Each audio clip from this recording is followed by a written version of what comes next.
Hi friends, welcome to my YouTube channel the Aarti kitchen. તો આજે આપણે બનાવી રહ્યા છીએ ફરાળી રેસીપી. તો સૌ પ્રથમ કુકરમાં આપણે ઓઇલ લઈશું 1.5 ચમચા જેટલું, અને પછી આપણે એમાં જીરું નાખીશું. પછી એને આપણે થોડું શેકવા દઈશું, બ્રાઉન કલરનું થાય ત્યાં સુધી. પછી આપણે બટાકા ઝીણા સમારેલા નાખીશું અને થોડા ચડવા દઈશું. પછી એમાં આદુ, મરચી અને સિંગદાણા નાખીને આપણે થોડી વાર ચડવા દઈશું. પછી ધીમા તાપે ચડી જાય પછી આપણે મોરૈયો હોય છે જે ધોઈને મેં રાખ્યો છે એ નાખીશું. નાખ્યા બાદ એને હલાવીશું અને પછી એમાં જરૂર મુજબ જ પાણી, બહુ ઝાઝું પાણી ન હોય.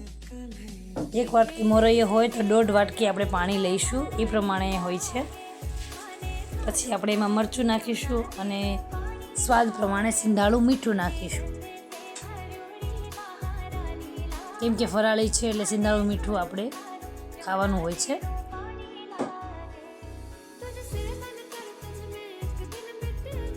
અને પછી આપણે 2 ચમચી એમાં દહીં નાખીશું. જો દહીં ના નાખો હોય તો તમે એના બદલે છાશ પણ નાખી શકો છો. એનાથી ટેસ્ટ બહુ જ સારો આવે છે ખીચડીનો. હવે બસ આપણે 1 વિસલ વગાડીશું એટલે આપણે મોરૈયાની ખીચડી તૈયાર. હવે આપણે બીજી રેસીપી બનાવીશું, સ્વીટ બનાવીશું. તો સૌ પ્રથમ પહેલાં આપણે 1 ગ્લાસ પાણી ગરમ કરીશું. પાણી ગરમ થયા બાદ એક કઢાઈમાં આપણે ઘી નાખીશું. 2 ચમચા આપણે ઘી લઈશું, મીડિયમ સાઇઝના. પછી ઘી ગરમ થઈ જાય બાદ આપણે આપણે રાજગરાનો લોટ, જે આપણે બજારમાં મળી જાય છે ઇન્સ્ટન્ટ. પછી આપણે જોવો છો ધીમે ધીમે શેકીશું અને ગેસ ધીમો જ રાખવાનો, કારણ કે આને શેકતા થોડી વાર બી લાગે છે અને ધીમા ગેસે બહુ સરસ એવો શેકાય છે. અને સેજી આપણે બળવાની કે પેલું બેસવાની કોઈ ડર રહેતો નથી, એટલે આપણે ધીમે જ તાપે શેકવાનો છે. જોઈ શકો છો તમે કેવો સરસ એવો શેકાઈ ગયો છે આપણે બ્રાઉન કલરનો. એકદમ ધીમા તાપે કરશો એટલે તમને જે પહેલી વાર કરતા હોય એને બી કોઈ ખરાબ થવાની ડર લાગે નહીં અને સારો એવો બને છે.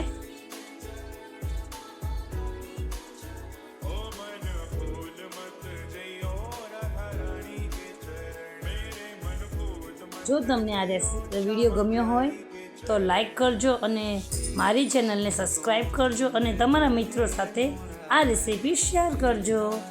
જો આપણો લોટ શેકાઈ ગયો છે, તમે જોઈ શકો છો એકદમ સારો એવો બ્રાઉન એવો થઈ ગયો છે, મસ્ત મજાનો એકદમ છૂટો છૂટો થઈ ગયો. પછી આપણે એમાં ગરમ પાણી નાખીશું.